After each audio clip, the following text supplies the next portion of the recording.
Welcome back to my channel. Today's video is going to be a tutorial on this cranberry look that I'm wearing right now.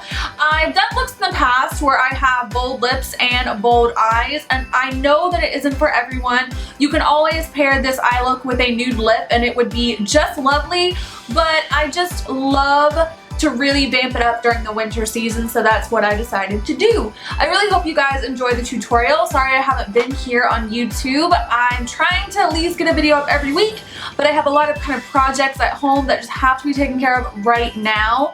If you guys want to see what I'm talking about, feel free to check out my Instagram. I have some pictures of the work that I have been doing to my apartment the past few days. Anyway, I hope you guys enjoyed the video. I'll be back very soon with some more holiday tutorials.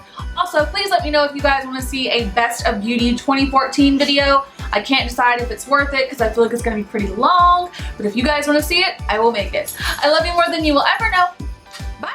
Okay guys, today we're starting off with MAC Pro Longwear Concealer as our eye primer. We always want to make sure we prime our eyes, but especially on days that we're going in with really bold colors or glittery colors, to make sure they stay where we put them and they are really, really bold and vibrant.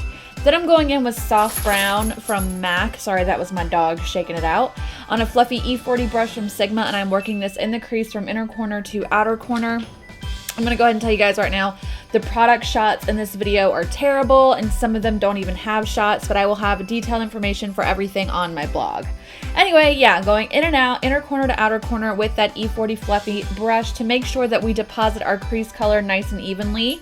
This is the most important step, I think, with your eyeshadows, getting that crease color nice and blended and smooth and seamless on the lid, especially when you are going in with much, much darker colors like we are. This is a Makeup Forever shadow that I've mentioned in a haul recently. I don't know the name of it, but once again, everything will be on the blog.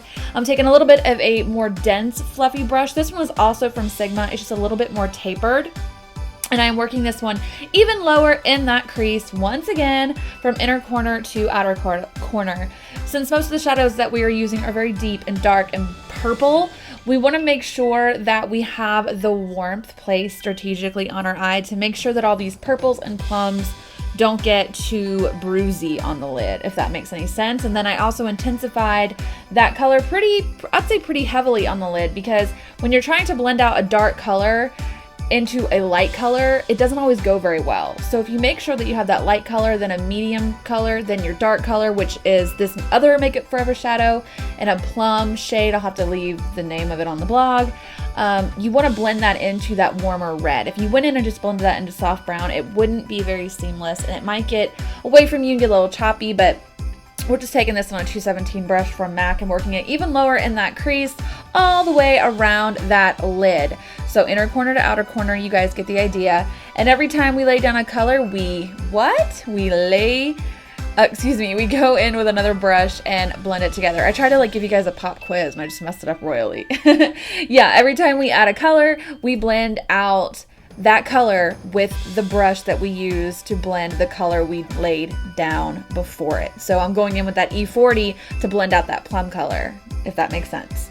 Now I'm going in with this Makeup Forever Aqua Color. It is a gorgeous plummy raspberry shade all over the lid. Typically I would do this first in this process. I don't really know why I didn't do that today, but it worked out just fine. I'm just taking that on, I think this is a 242 brush from MAC, and I'm putting this all over the inner corner of the mobile lid, and then I'm going to blend it out with my finger just to make sure that the color we lay on top of it goes on nice and smooth. This is another Makeup Forever eyeshadow. It's absolutely stunning. I will leave all the information on the blog, like I said. And then I'm just going in with this brush and packing it in on the lid. It's super glittery and sparkly. I had already done my foundation at this point, or I would have really gone with it and tried to build up that sparkle effect, which you can totally do with some Fix Plus or something. But you could also use Cranberry from MAC, and Makeup Geek has a color similar to this too. I think it's called Burlesque. Then on another brush, it's a smaller, denser, tapered pencil brush kind of thing. I'm going to pack some black in that outer corner. I'm really going in with this. I want it to be super dark out there, so don't be afraid to get the depth in that outer corner. Just make sure you don't take it too high, and make sure you go back in with that 217 we used to place down that plum Makeup Forever shadow and blend it out. I'm just showing you guys me doing this again, really focusing it out there, taking it a little bit up into the crease, not too far, or it can start to kind of, like I said, get away from you and it won't look as nice and soft and as blended as we want it to. Then I'm popping some rice paper on my brow bone like I always do. This is a step that I never skip. A brow bone highlight is really going to bring that look together and make everything look nice and bright and lifted. Now I am just slapping on a little bit of liquid liner. This is Kat Von D's Trooper. I didn't do anything by way of a wing or I haven't really been into wings lately. It's crazy. I used to be a wing fanatic. But I just want to lay down a little something there to bring a little depth to the lash line and to kind of conceal my false lashes when I go in and lay them down. And I find that this eyeliner is so perfect for that because it's such a thin line that it gives. Then I went ahead off camera and did my lashes, and I did Cocoa lashes in the style Foxy like always. And now I am just doing my under eye concealer. It looks like I'm putting a lot on, but this is only one pump of this concealer. It's so pigmented. And also I think that because it's so bright, it just looks like I'm putting on a lot. But yeah, I always include this in my videos because I think you guys should know how helpful it is to highlight the under eye area as it pertains to a really dark look like this. It really does make the look more polished. It makes those colors look brighter, and it helps you not look sick, I guess. That's what I always liken it to. Then I just further highlighted with Radiant Rose highlighting pen from MAC. This is just going to brighten us up even more. That step is very optional, but we are doing a bold lip and a bold eye, so I like to bring in the bright. Then I mixed together these highlighting powders from Anastasia. Once again, I'll leave detailed information on the blog, and I'm just using these to set the under eye area. I have to do this or it will crease. I am a little bit on the oily side, not so much now because it's winter. I am getting a bit dry, but I do have to do it. Then I just laid down that soft brown. I'm taking this really low today because we're going to add a lot of color, so I need that blending color to go pretty low so that these other colors blend in nicely to the skin. I always lay it down with a pencil brush, and then I take a bigger brush to blend that out. Then with a smaller pencil brush, I'm going to lay down that red orange Makeup Forever color a little bit closer to the lash line, but not exceeding the soft brown that we already laid down. And you guessed it, taking a fluffy brush and blending it out. Then with a really dense push liner brush, I am pushing that plum color onto the lash line and then taking that fluffy brush and blending it out.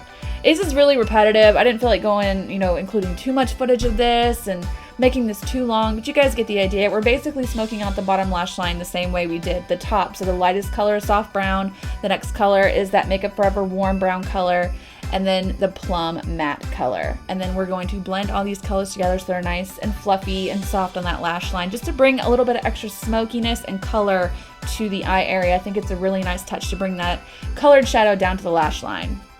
Then we are taking Marc Jacobs' Skyliner eyeliner in black to line the waterline. This step is optional, but I love to do this with a smoky eye. Then I just added some nylon from MAC to the inner corner of the eye like I always do, and I did want the spotlight of kind of shimmer right there, but nothing too harsh, so I blended it out further with a fluffy brush. Now I'm going in with Makeup Forever bronzer in number 20 just to bronze up my face. You don't have to bronze. You really don't have to do much else if you don't want to, because we are doing so much with our eyes and our lips, but especially because I'm on camera, I feel like it's important to go through and do these extra steps. It does show up better in pictures and on video. I've recently had a request for a camera ready makeup look, and most of my makeup looks are camera ready because I'm on camera, so hopefully these little tips help you. This is Anastasia Beverly Hills Contour Powder in the color Java, and I'm just using this on my Eater brush to carve out the very backs of my cheeks. This lighting is washing me out quite a bit today, so I'm sorry if I look a little bit strange, but I just didn't realize the camera setting was a little too much. Now I'm just blending this out with a fluffy fan brush from Sigma to make sure we are nice and buffed out and seamless. And then I'm going in with Exposed blush. I can never say blush the first time. I always try to say brush. It's so weird. And I'm going to put that all over the cheeks. It's a gorgeous neutral peach color. It's my new favorite blush, I think. I'm probably going to be using it in every video henceforth. Just putting that all over to bring a little extra color and glow to the skin. And then I went in with a highlighter. I don't have a... what do I keep saying today? Good lord. I don't have a screenshot of it, but once again, it'll be in the blog. Then I'm going in with Vino lip liner from MAC. You could use whatever color you want on the lips, but I really wanted to make it look as close to a cranberry shade as possible. And I really didn't want the lip liner to be much darker than the lipstick, whereas normally I would probably go in with something like Night Moth. I felt if I did that, it would kind of make the lip color look much darker than I wanted it to be. Even though I wanted it to be bold, I still wanted it to be a cranberry color and not like a dark black cherry kind of color, if that makes any sense whatsoever. Then I'm going in with Sin from MAC. I thought this was the perfect choice for this lip combination. It is really dark, it's matte, it's very pigmented, and it gives us that touch of cranberry that I was so hungry for. Alright guys, I love you guys very much. I'll talk to you soon with another tutorial coming up for the holidays. Love you, mean it. Bye!